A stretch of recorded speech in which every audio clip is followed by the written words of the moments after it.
So I guess I'll get started applying appropriate biostatistics for clinical research. And if there are questions as I go through, feel free to ask them as we're going through. So I worry that if we wait until the end, you might is because it's a lot of content. I've tried to distill a lot of core principles into basically 60 slides. The objectives obviously distinguish inferential from descriptive statistics, classify the type of data, review measures of association, delineate the steps to completing statistical analysis, and then we're going to talk about some examples and troubleshoot with your current studies or statistical issues with your own projects. Basically, I started with a very heavy background, so just applying statistical concepts, you could read a paper and look at the little chart and look at the different types of statistics that they are, but if you don't have a good understanding of the background of why we do them, what types of data you're looking at and how to apply them, you'll still get results from those statistics, but they will most likely be wrong. So I focus really heavily on some background to make sure we understand core concepts before I go into more detail on the actual tests. So even though the presentation is supposed to be about statistical tests, there's a lot of stuff you need to know before you go and apply those tests. And obviously, disclaimer, I'm not a content expert, I'm not a biostatistician. I'm working on a PhD in epidemiology, but I'm like just starting. So I do have some experience through my PhD classes and my fellowship, but I am by no means the be-all end-all of this content. So Biostats 101, it's a method and statistical process in order to draw conclusions about the population at large based on your study sample. So basically, when you take your study sample, you want to have a simple random sample from the underlying population of interest. And then you want, when you're doing your analysis of this population, you want to describe an event or occurrence and determine if the observation is truly significant or due to chance. And we'll talk about that as we go throughout the talk, but basically the concept of simple random sample is important because you are taking just a small sample of your overall patient population of interest. Analysis tends to be either descriptive or inferential. There's other types of analysis, but I think for most clinical research projects, we focus on either descriptive or inferential. Descriptive includes summarizing available data and analysis of patterns. Inferential is looking at generalizations about a larger population of interest on the study sample being collected. A lot of our inferential statistics we're going to be talking about later. I'm going to start with descriptive. We tend to do them without really thinking about them, but they are actually really important to help describe the underlying data that you're actually analyzing. So types of data, I think everyone knows types of data, but I have to just put it in here to make sure we're all familiar with it. There's basically discrete and continuous. Discrete probability of occurrence of each value is disconnected a random variable. So your random variable can be binary, it could be nominal, it could be ordinal. Continuous describes probabilities of a continuous random variable. It could be interval or ratio. Does people remember what interval and ratio are? I got like blank stares. Hello, do you know what it is? Okay, so interval and ratio have to do with whether or not there's a true zero. So let's go through some examples. So age, that's obviously continuous, right? It's not discrete. It has a true zero, so it's interval. Length of stay has a true zero. Temperature in Celsius, does that have a true zero? No, right? Because it goes into the negatives. What's pit-bacteremia score? Is that continuous? Well, it's a score where you have ranked points. I was hoping, how's the Blackboard people? Is anyone? No, it's ordinal, right? Because you have a score, it's discrete variables. They're not actually, the points between the scores are not measured the same. Like a pit-bacteremia of 1 versus pit-bacteremia of score of 4 doesn't necessarily mean that it's 4 times more risk of mortality. Like it's not like interval where your age, if someone has or a ratio where your age has twice as much. I'm not explaining this right, but you know how if your age is 2 times as much, you go from 20 to 40? You're able to make that comparison. You're not able to do that with pit-bacteremia score. Well, yeah, pain scale. It's the same thing as a RAS score. Those are ordinal. They're discrete. They're not continuous. You don't have a RAS score of 2.3333. So they're not continuous, they're discrete. And they are ordered, they're rank ordered. They're not nominal. It's not like race or gender. They are actually rank ordered, so that makes them ordinal. And then patients with an ID consult, what type of data is that? Nominal, yeah, it's binary. Binary is a type of nominal. Nominal can be multiple categories. Binary is just basically a yes, no. So that's some types of data that you work with, and you have to really consider what type of data you have when you're building out your data set, because that's going to hugely affect not only how you collect it, but how you analyze it in the end. So descriptive statistics, measures of central tendency. These are important just to describe your underlying data. We all know mean and median means the mathematical average. It's affected by outliers and extreme values, which is important. So if you've got a couple patients who are outliers, say you're looking at your patient population age, and mostly they're in the 40s or 50s, but you've got a couple 90-year-olds, it's going to skew your data just because the mean is very sensitive to those values. But then if you have your median, which is your 50th percentile, that's unaffected by outliers. It tends to be more resistant. And usually we work in smaller data sets when we're doing these single center small retrospective projects. I know I do. I tend to use the median a lot more than mean because it's good for smaller data sets with extreme values because it's resistant to those outliers. Also looking at descriptive statistics, measures of spread. So obviously with your mean or median, you have a point estimate in your data, but you also want to look at the variability around that point estimate within your data or your sample population. Measures of variability include variance, standard deviation, and standard error. There's also descriptive formats, including interquartile range, distance, and min-max, and I'll talk about those in the upcoming slides. So variance is the average squared distance from the mean in the sample population, and then standard deviation is just the square root of that variance. It describes the distribution of data around the mean in your sample population. So it gives you an idea of how precise your estimate is in your sample population. Well, actually, sorry, standard error is the estimate of precision in your study sample. So that's something I always used to get confused about. The standard deviation is your square root of variance, describes your population. The standard error describes your study sample. So remember I said that you're looking at a study sample from your study population. So you're really interested in your standard error, which is your standard deviation divided by the square root of your study sample size. So that's what you want to look at when you're trying to look at the variability around your mean. So you look at the overall precision of that estimate. So examples of descriptive formats. Descriptive formats include range and interquartile range. So we see interquartile range used a lot in non-normally distributed data presentations. When we have a median, we want to look at the 25th and 75th percentile to try and get an idea of what the dispersion is around that estimate. And again, it's a stable measure of spread, so when you have outliers, it's resistant to that. Throughout the presentation, I'm going to have a reference to this paper I did when I was a fellow because we did a lot of these statistics in it, so it's just a good background to continuously draw back to, and I've got the raw data files to look at. But this is an example. We see the length of stay, the frequency by patient in our daptomycin treatment group for this study where we're looking at vancomycin versus daptomycin. I just want to make sure when I'm looking at these two groups that we've collected that the length of stay is similar between the two groups so that's not unbalanced. If I just want to look at that, I can look at doing frequencies. I can look at the mean, the median, the standard deviation, and the percentiles. Obviously, looking at the histogram, we can already tell it's not normally distributed, so it's got some outliers here that might pull your mean away, and you can see the mean is actually much higher than the median, right?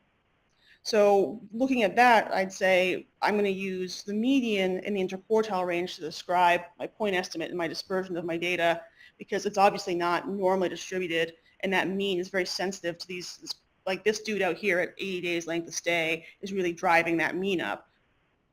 Does that kind of make sense? Just making sure. And then if I want to look at the median to describe the dispersion around it, I'd look at the 25th and 75th percentile, being our interquartile range. Also looking at descriptive statistics, confidence intervals. 95% confidence interval is a set of parameter values formed by a procedure. If used repeatedly, will contain the true parameter 95% of the time. So 95% confidence interval is not that when you have an interval, you have a 95% probability of having the true parameter. Did anyone take a look at that p-value paper I sent out? Okay.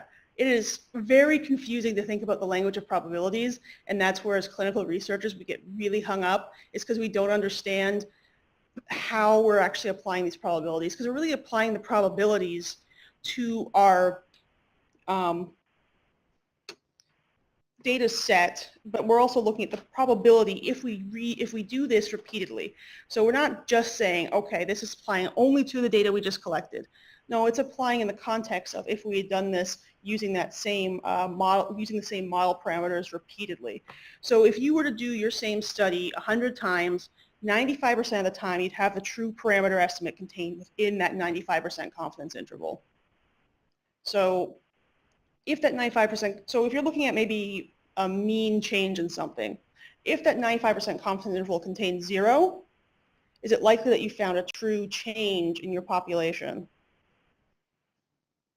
No, right? Because there is a chance that if used repeatedly, you will find a null effect. So that's kind of how how I'm trying to explain 95% confidence intervals. So, and we'll come back to 95% confidence intervals again when we look at relative risks and odds ratios in a couple slides. But relative risks and odds ratios I think are used a lot in clinical literature, so I just wanted to go through them quickly. Relative risk versus odds ratio, this took me a while to figure out when I was first starting. I started a master's when I was a fellow. So I didn't finish and I came here. I'm like, nope, bye. And then I didn't transfer anything, but that's a different story. So when we first started, like Epi 101, odds ratio versus risk ratio, I'm trying to explain that was hard. But basically, your odds and your risk are kind of different in terms of the denominator you're looking at, right? So if you're looking at the odds of something happening, it's the denominator is non-inclusive of the actual event. So when you're looking at the odds of heads, it's a 1-to-1. But if you're looking at the risk of heads, that includes the other event, so it's a 1 and 2. Looking at rolling the dice, odds is 1 and 5. Risk of rolling a dice is 1 and 6 because it's a 6-sided die, right? This is why the Blackboard thing's hard. I have no idea if they're understanding me. I have some head nods in the room, so I'm going to go with that. And when the outcome is of interest is relatively rare, the odds ratio may approximate the risk ratio. And we'll talk about that when we talk about different study designs briefly. So the odds that an outcome will occur, so the odds ratio is the odds the outcome will occur in your exposure compared to the odds it will occur in the absence of the exposure. So you're basically taking two odds and dividing them, right? It's a ratio. And we typically, when we're doing these types of studies where we're looking at exposure, no exposure, outcome, no outcome, we create this little 2x2 table, right? I'm sure people have seen these before. And basically, when you take Epi 101, you just learn this A divided by C over B divided by D, or A times D divided by C times B, and it just gets drilled into your head. But the idea is if you take the odds of your event over your exposure, divide it by the odds in your controls, you'll get the odds ratio of having that outcome given your exposure. And it is directional. So an odds ratio greater than 1 is associated with a higher odds of the outcome in your cases. An odds ratio of less than 1 is associated with a lower odds of the outcome in your cases. Obviously, assuming that you put your cases on top, always make sure. Oh, what? Okay. Always make sure you know which one you put on top of your ratio to make sure you're aware of the directionality. And obviously, an odds ratio of 1, it does not affect the outcome. Measures of association, relative risk. This is the ratio of your probability or cumulative incidence of an outcome in the exposed divided to the probability or cumulative incidence of the outcome in the unexposed. So you can see that denominator includes the people who got the disease as well as those who didn't. So that's different than the odds, right? The odds were just divided by B, not A plus B. So that's how they're different. That goes back to the rolling of the dice and the coin toss example. Relative risk also has directionality. Relative risk equals 1 is the same for exposed versus non-exposed. Greater than 1, risk is for exposed is X times greater than that for non-exposed.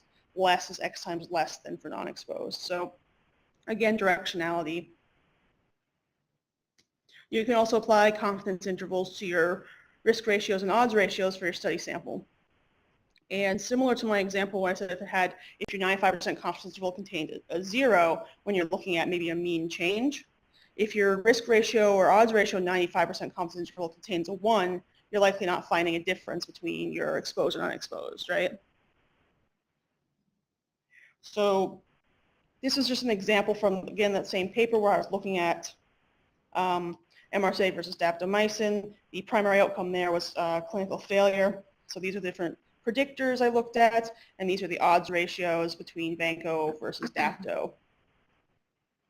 And then these are the 95% confidence intervals. You can see that broth microdilution crosses 1, so it's likely not significantly impactful, where infective endocarditis, vanco, ICU admission are all greater than 1, and then source control is less than 1.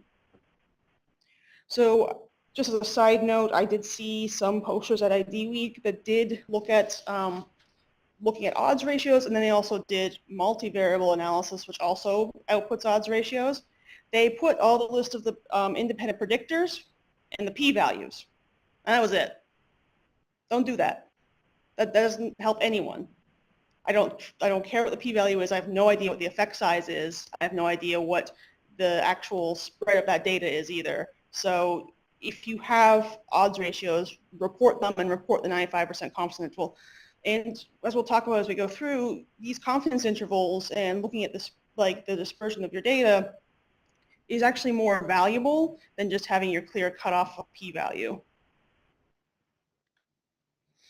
So before I get into the actual statistical test, I want to also review test accuracy. This is something that comes up for me pretty often in ID. I'm not sure if it does for other people, but I frequently go through sensitivity and specificity with different projects as well as different trainees. For instance, looking at our C-diff testing and how that's changed. So sensitivity, the ability of a test to detect the disease when the disease is truly present. So that's your true positives over your true positives plus your false negatives, right? So true positives and false negatives are everyone that actually has the disease. So sensitivity is your how many were detected versus how many actually had the disease. Specificity, the ability of the test to reliably detect the absence of disease. So your true negative over true negative plus false positive, such as the corollary of the first. And sensitivity and specificity are both important to a diagnostic. I know there's the SPIN and SNOUT acronyms about ruling in and ruling out, but they're both important to look at the overall accuracy of the test. And also important when you're reading different tests for different diagnostics that you might be using in your different practices, sensitivity and specificity is intrinsic to the test itself.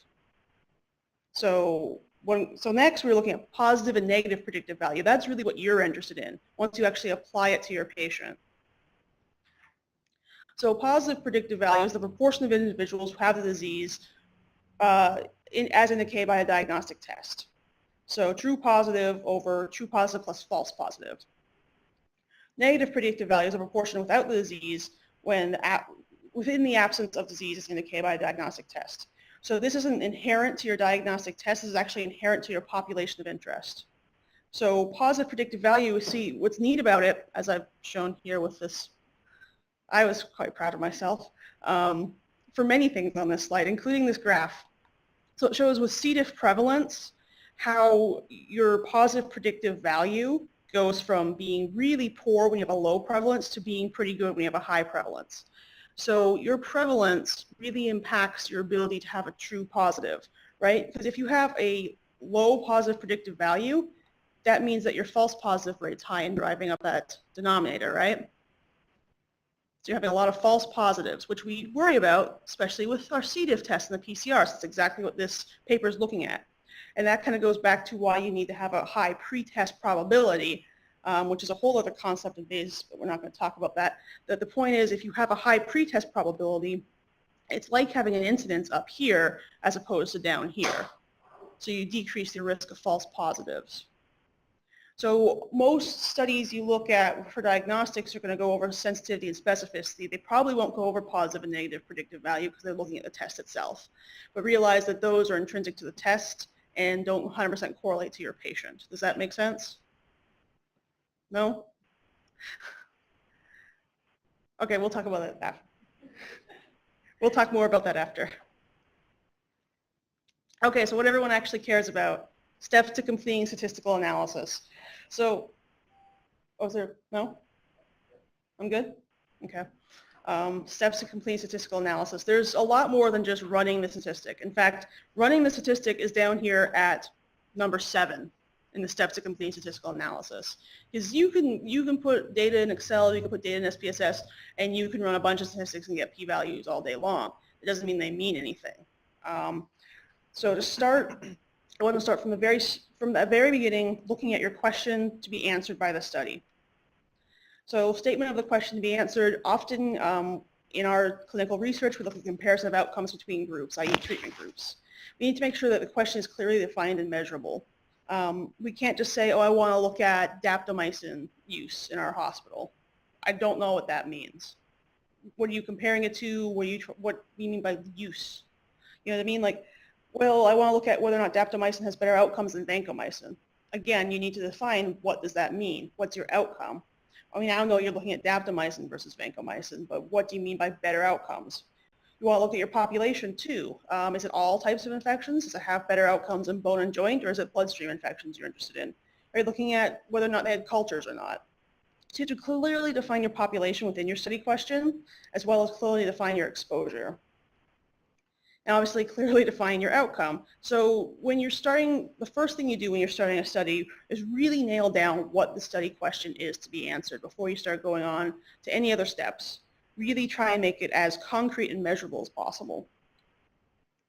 So again, looking at this paper that I keep mentioning, it's looking at daptomycin versus vancomycin. It's in MRSA bloodstream infections. They had to have at least one positive blood culture for MRSA. They had to receive 72 hours of therapy with one of these two agents. They could only be included once in the study, and they couldn't have a source of BSI that was pneumonia. Couldn't have an organism that was resistant to the study drug, and they couldn't have a polymicrobial infection. So just things like that, really defining what your population is.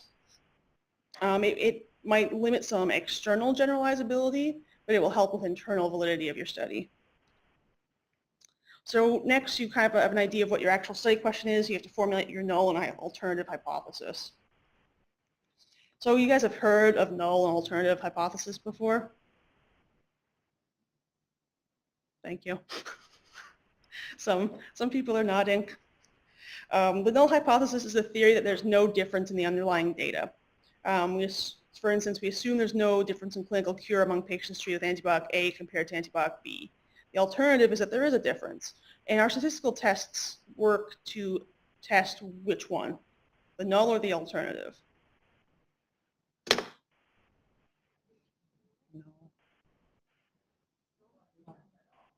Yeah, we're testing the null hypothesis. The alternative is there for us, but we're working at testing the null hypothesis. So if you take a look at that p-value paper I sent you, you have to keep in mind that that's the reference they're coming from, because they keep saying accepting and rejecting the null, and the p-values, if you're thinking about from the perspective of the alternative hypothesis, you're going to be very confused by that paper. So null and alternative, so statistical test calculates the probability of obtaining the observed data, or more extreme, if the null hypothesis is correct. So how likely is it that your observed value is due to chance as opposed to a true difference? So it's looking at the strength against the null hypothesis. Moving into more concepts that are kind of important to this, that I wasn't sure where else to put. Type 1 and type 2 error, you guys have heard of these before, right? Type 1 error, alpha, is the probability of is alpha. So your p-value, we always talk about p-values and setting the p-value to a certain thing. You're actually setting your alpha, and that's your probability of making a type 1 error. And your type 1 error is rejecting the null hypothesis when the null hypothesis is in fact true. Your type 2 error is to accept the null hypothesis when the null hypothesis is in fact false. So complementary in that regard. So, okay, moving back to the paper that I mentioned, H0, the null hypothesis, clinical failure, which we define as a composite of all-cause mortality, persistent bacteremia, and need to change therapy for MRSA, is the same between patients with daptomycin versus vancomycin. We decided it was a two-sided test. I'll talk about that in a second. Type 1 error would be we conclude that DAP is better or worse than it actually, when it is actually the same as vancomycin. Type 2 error, we conclude there is no difference between dapto and vanco when there actually is. So you see how I applied it to the study? He said objective in the paper was to determine that there's a difference in treatment outcomes in MRSA BSI treated with vancomycin versus daptomycin, regardless of the vancomycin MIC. Next, determination of study design. So I want to briefly go over common study designs because it's critically important that you actually know what your study design is when you're going into your study, right? I think we take this for granted a lot. Electronic medical chart review is not a study design. It's something you do when you're in your study, but it's not a study design. Studies can be either retrospective or prospective in nature. The majority of our studies tend to be retrospective, observational. Studies can be observational or experimental. We rarely get involved in experimental studies because they're a lot of work. Observational studies look at relationships and correlation. They can include case control, cohort, cross-sectional, and quasi-experimental. And again, they look at correlations because they can't show direct causation because you don't have that time component you do with a prospective study. A prospective experimental study, you assign the treatment group. For instance, randomized controlled trials. You can look at causation because you have that time component between the exposure and the outcome. So these are just basic reviews of the different types of trials. Randomized controlled trial, they're randomized to receive a drug or not receive drug, and you look at outcome, no outcome, outcome, no outcome. It is actually fairly simple in terms of statistics on the back end, but it's really hard to actually do on the front end. Most of this stuff's going to be like chi-squared and t-test, right? Because you don't have to do much to address potential confounding in it because you've done that through the study design. But we don't have the time or resources to do that mostly. We look at cohort studies and case control studies. I think cohort's probably the most common type we do. We look at exposure versus no exposure. And in the exposed, we look at whether or not they got the disease. And in the no exposed, we looked at whether or not they got the disease, right? Case control studies, the opposite. We start from the disease and work our way back to the exposure. We look at people who have the disease and look at whether or not they got the exposure. Then we looked at people who did not have the disease and looked at whether or not they had the exposure. Do you guys know in terms of relative risk and odds ratio when you use relative risk versus odds ratio with case control versus cohort studies? Cohort? Well, it depends if you're going forward or backward, right? It does depend if you're going forward or back. What about a case control study?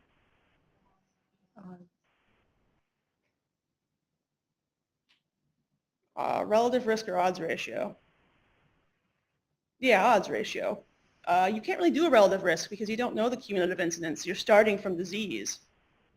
So you're picking people who have disease versus no disease, and you don't have your full denominator like you do with cohort studies.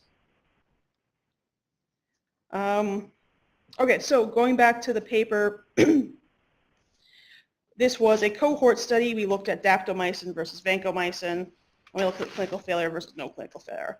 It was actually a retrospective propensity matched cohort, but basically the overall study design was cohort. Determination of data structure. Obviously, you've got your dependent and independent variables.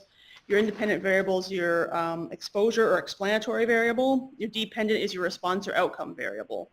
So for us, our dependent variable was our clinical outcome, which was a composite of things like all-cause mortality, persistent bacteremia, and those variables are dependent on our explanatory variables, which could be ICU length of stay, a pit bacteremia score. Confounding variables are also important. They're associated with both dependent and independent variables that influence the relationship between the two. So they're not directly in the causal pathway between exposure and outcome, but they influence both. So they're associated with the exposure and the outcome, and they can influence it, but they're not in the causal pathway. There's a whole way that if you work on, say, a cohort study and you're worried about some confounding variable and you're looking at odds ratios or risk ratios, you can actually look at whether or not they change based on the addition of this stratification of this confounder. That's probably a bit more than we need today, but just be aware that confounders are present and you should probably try and account for them, especially if you want to get into higher level statistics, which I'm not going to focus on too much today. But if you're like, oh, I really want to do a multivariable regression analysis, you need to collect those confounders because that's where you can really adjust for their presence. It's important to determine what type of data you're collecting while making your data collection tool. This goes back to looking at what your actual question is and what kind of metrics you're collecting. But like I said, we've got discrete and continuous data. Important to realize that you can always collect higher order data and then transform it after you've collected it. So I like to actually collect, when you're looking at length of stay or time from diagnosis to discharge, I like to actually collect the dates because I can calculate them on the back end, and then if I need to categorize them as like greater than 7 days, less than 7 days, I can also do that in the back end. Where if you just have your resident collect greater than or less than 7 days, you're stuck there. You can't go, there's no other type of data after nominal. You're stuck. So I like to have them collect that higher order data that we can manipulate on the back end. Specification of the level of significance, the p-value. So hypothesis testing the p-value. It's a measure of how data observes vary from the null hypothesis. It's related to alpha, as we mentioned before. But you usually see if a p-value is less than 0.05, we say it's statistically significant. That's an arbitrary cutoff. I think all of us are starting to realize that as more and more papers come out, that this 0.05 probably is not the be-all, end-all. If the p-value is less than or equal to that alpha level, which we typically set at 0.05, then the null hypothesis is rejected and the difference between the groups is considered to be statistically significant. But your ability to reach that 0.05 is affected by a lot of things. The effect size being measured, the sample size of the population, the deviance or the collection error in the observed sample. These all affect your ability to reach that p-value.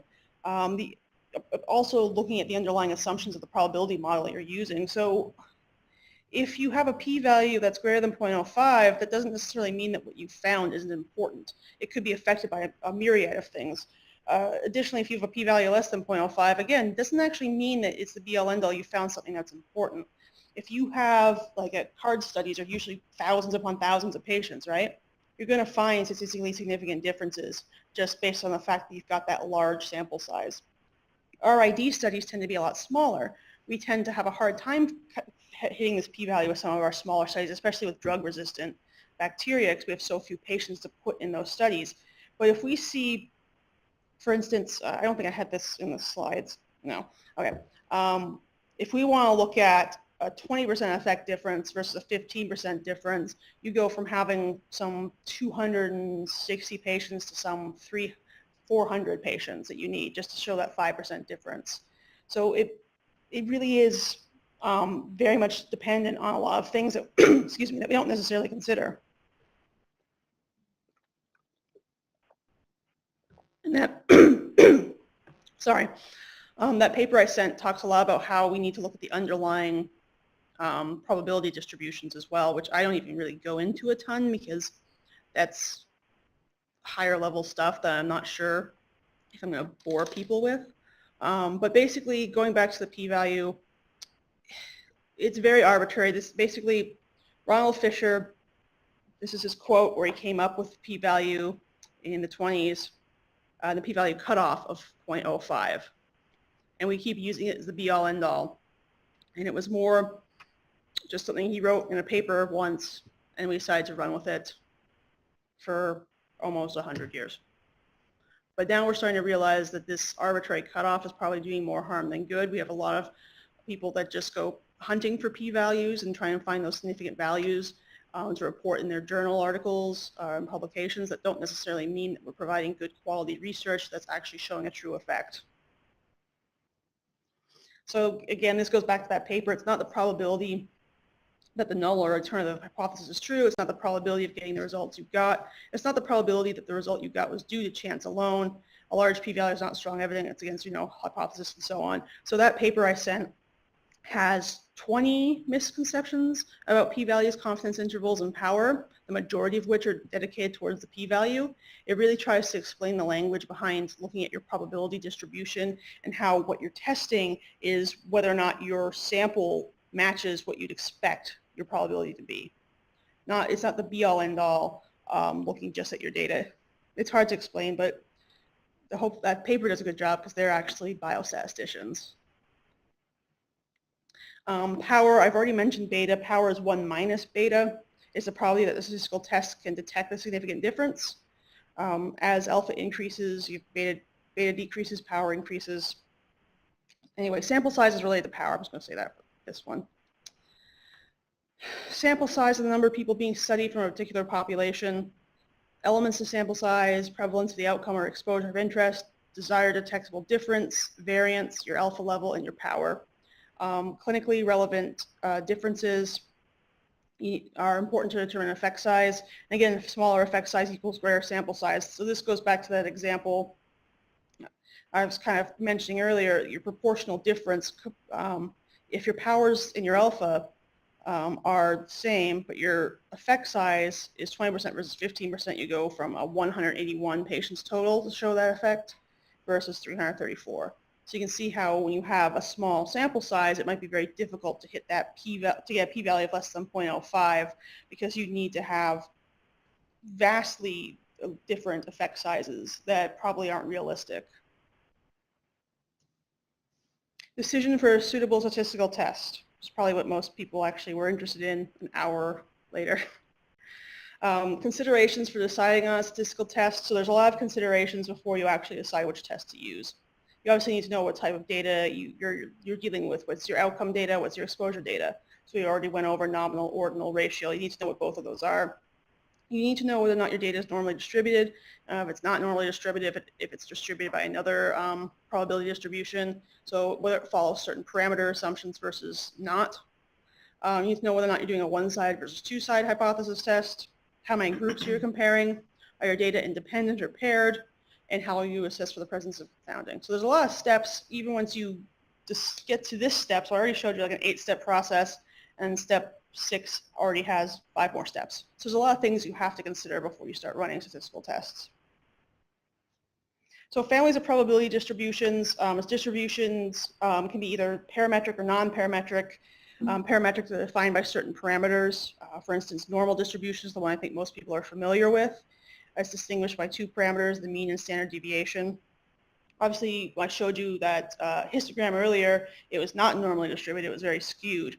But by looking at that histogram, I can see that it doesn't follow the assumptions for normal distribution, so I know that when I go and want to make any comparisons with that data, I have to use a different test because it's not normally distributed. There's a bunch of different types of distributions.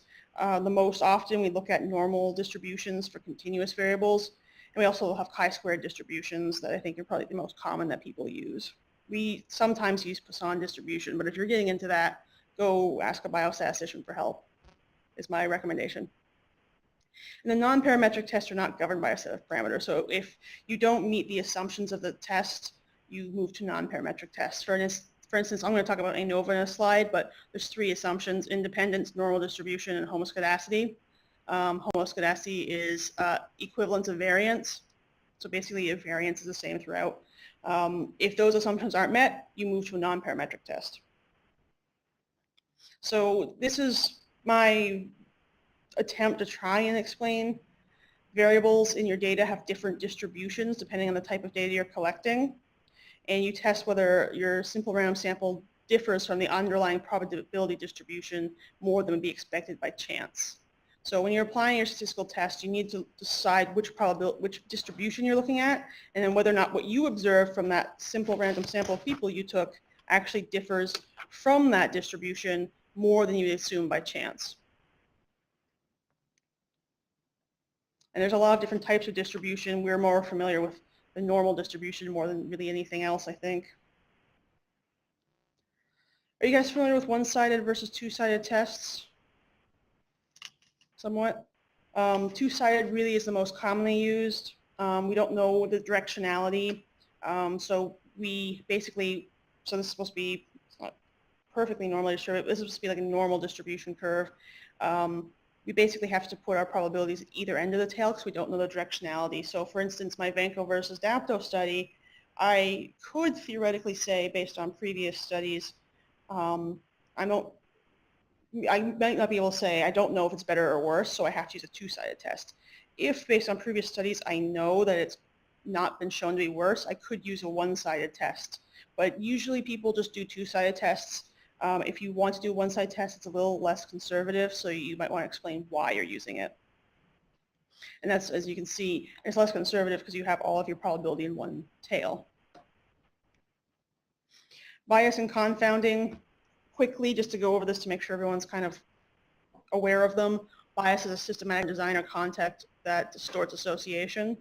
It relates to the study's internal validity and can't be fixed with analysis. Confounding, on the other hand, occurs when the observed result between exposure and outcome differs from the truth because of an influence of a third variable. So like I showed you earlier, that can be fixed with study design or analysis.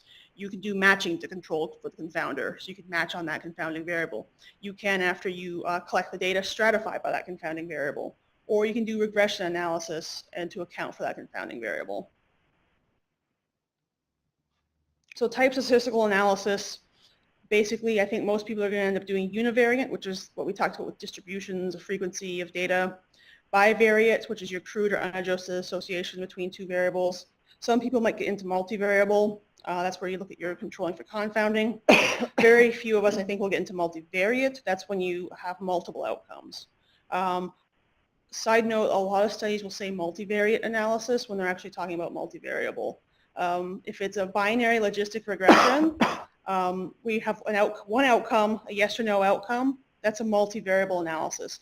If it's got multiple outcomes, that's a multivariate analysis. But most papers say multivariate when they mean multivariable. Just a pet peeve of mine in the side note.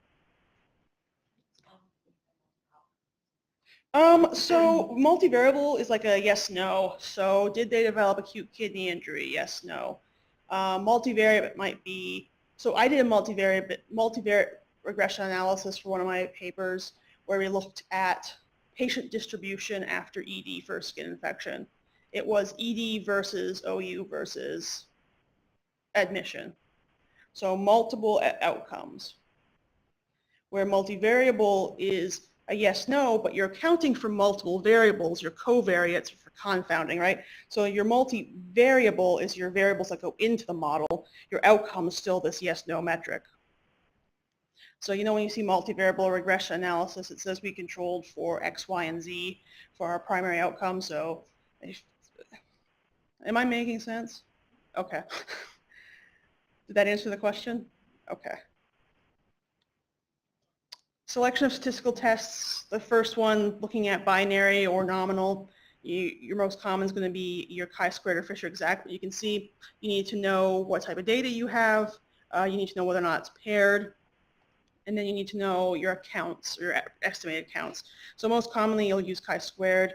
If the expected count in one of your cells is less than 5 to 10, you use Fisher exact. But basically the chi-squared looks at your observed versus your expected and looks how much what you observe differs from your expected based on the chi-squared probability distribution.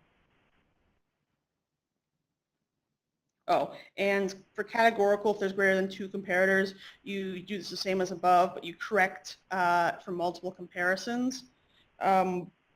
Basically, same with some of the other tests we look at. When you get into having more than 2 groups, you can look at your overall significance. Your hypothesis might be, your null hypothesis might be there is no difference between X, Y, and Z.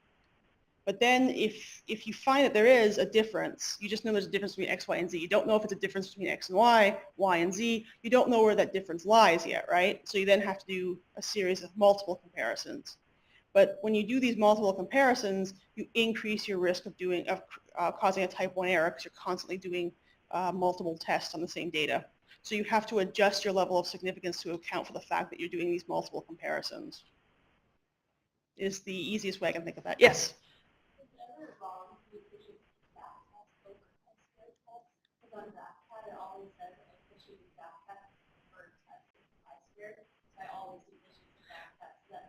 So it might say, so does that pop up after you do the calculation? It says Fisher exact is preferred after you do the calculation?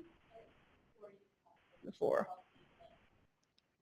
Fisher exact's more conservative than the chi-squared, meaning you're less likely to get a significant value.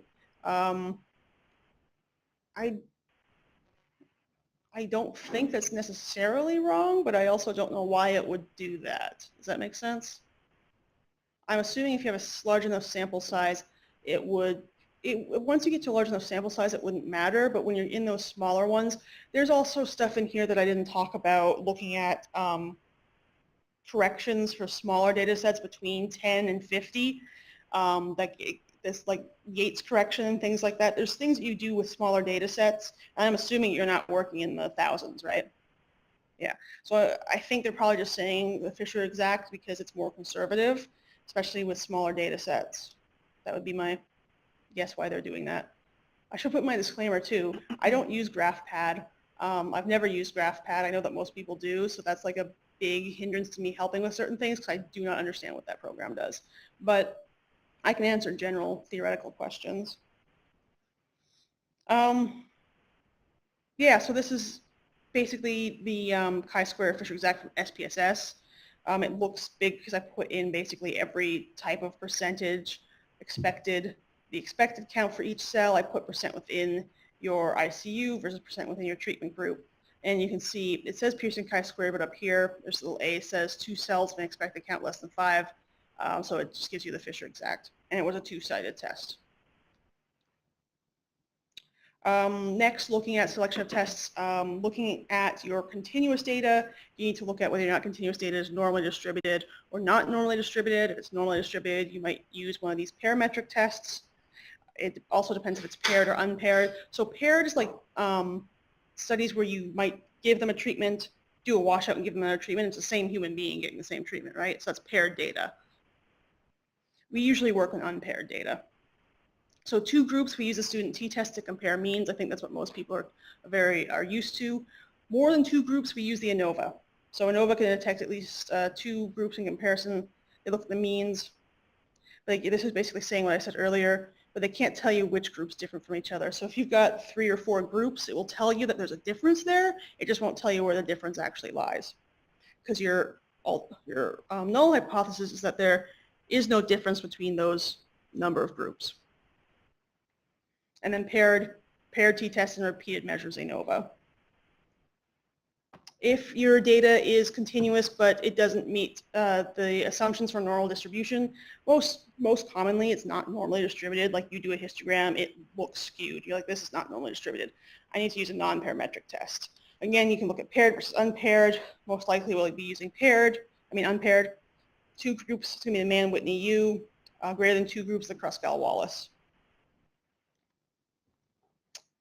So this is an example of I had to put together for a reviewer what my independent variables are on my statistical test in my paper. I don't know why, never been asked to do that before again, but I'll just show you kind of what happened here. So you can see our independent variable was the treatment group, dependent age between the treatment group, so it was continuous, it was normally distributed, we did t-test, we compared the means. Length of stay, as we saw, wasn't normally distributed, so we did Mann-Whitney-U. Categorical variables, treatment group again was Vancouver Stapto. It's either chi-squared or Fisher exact. So that makes sense after what I've said, kind of, maybe. This table's for your reference. It basically covers what I said in one giant table. I was hoping there'd be more people here, actually in the room. So the example, studying evaluating the difference in SPP before and after new blood pressure medication showed a reduction in the SPP of a mean of 4.6%. Which of the following statistical tests is most appropriate for analysis? So things to think about. What type of data is it? Continuous. Is it, so you have to make an assumption here, but you would, based on the answers I gave you, it's normally distributed, right? Because I didn't give you any that were non-parametric. You know that it's not going to be chi-squared because it's not nominal or binary data. You only have two groups you're comparing. Well, actually, you have two groups, but technically it's the same person because it's before and after a new medication. So it's the paired t-test. See how easy this is? So easy. You're doing this in your sleep. Okay, a little bit harder example. You're evaluating whether a new rapid diagnostic improves patient outcomes in MRSA bacteremia. Patients are divided into three groups. Rapid diagnostic test results, rapid diagnostic test plus active stewardship intervention, and then no intervention at all. The primary outcome is length of stay, which was not normally distributed.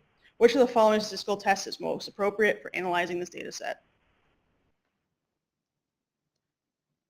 So length of stay is not normally distributed, but it is a continuous variable.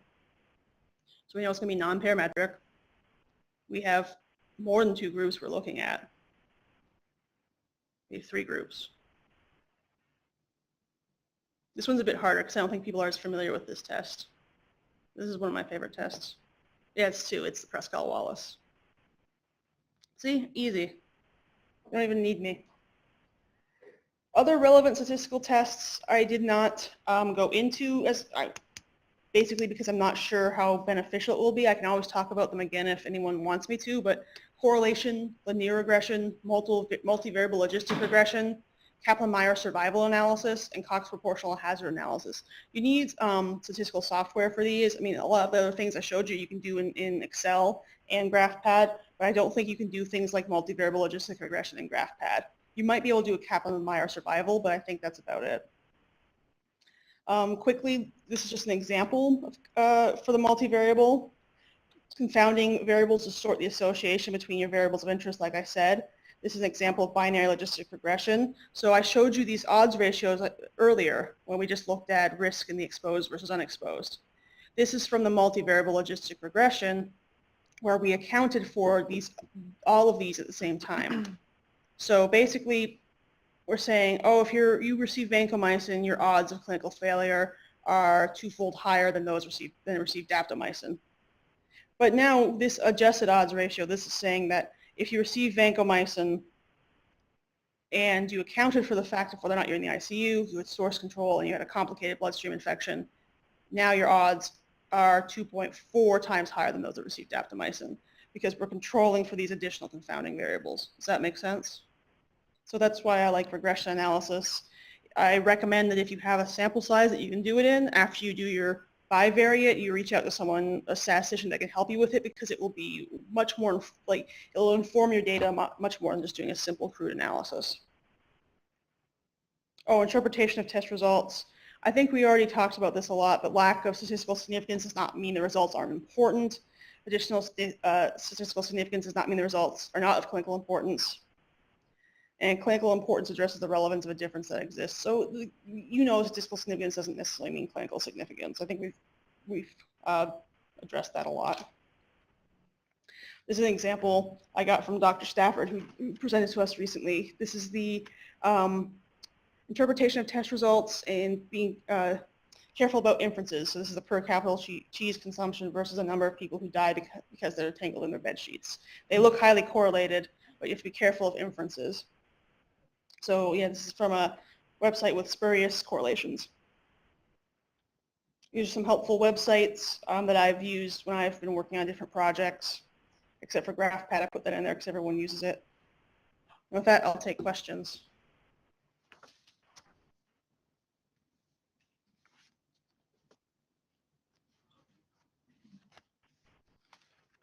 Do you have the little mic thing? So what tests do you recommend when determining if your results are normally distributed? Do you look at the standard error, and if so, like what is your cutoff for something? Like first thing I do is look at the histogram. You can just plot the histogram of your data, and if you look at, you can see the skewedness of the data. If it's visually skewed, that's the biggest and easiest indicator. So it's tough because it gets a little gray because you can look at skewness and kurtosis. I'm just saying. There's different metrics you can look at for skewedness of your data. But the easiest one to eyeball it, because some of your tests also, I didn't talk about this, but some of your tests say your t-test, it is kind of resistant to some of the assumptions being violated. So if it's not too skewed and it looks fairly normally distributed, the t-test should still work for you. Does that make sense? So if you're looking at your mean and your median and they look fairly similar and the data looks fairly similar on a histogram, I think that would be appropriate for you to proceed with a normally distributed or parametric test. Which one?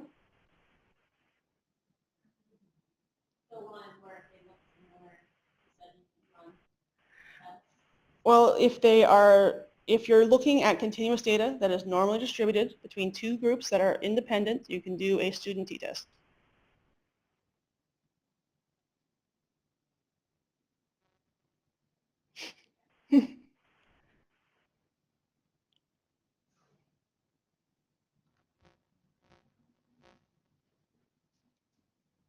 So, no, okay.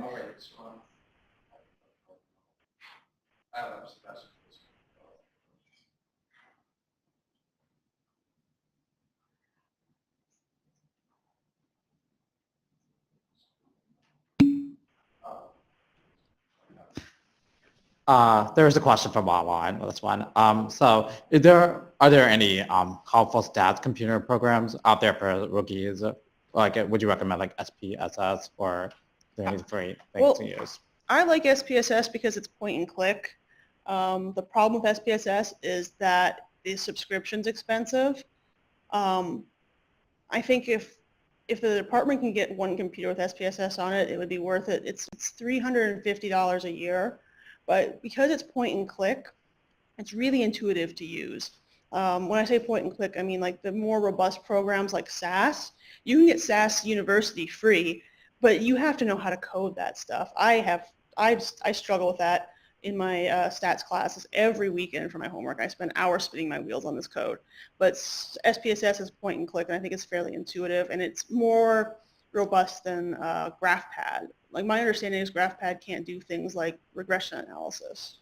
But some of your simple stuff you can do in Excel.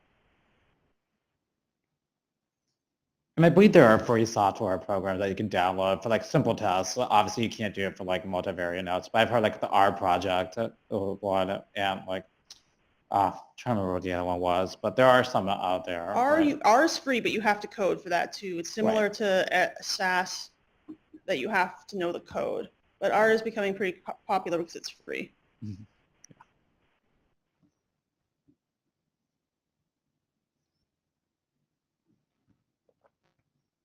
Is that? Doesn't look like there's any other questions. Okay. Yeah. Hopefully people found that helpful. Let me know if you did or didn't, because this is my first time trying to condense that information into a short PowerPoint presentation for practical application. Well, thank you. Thanks.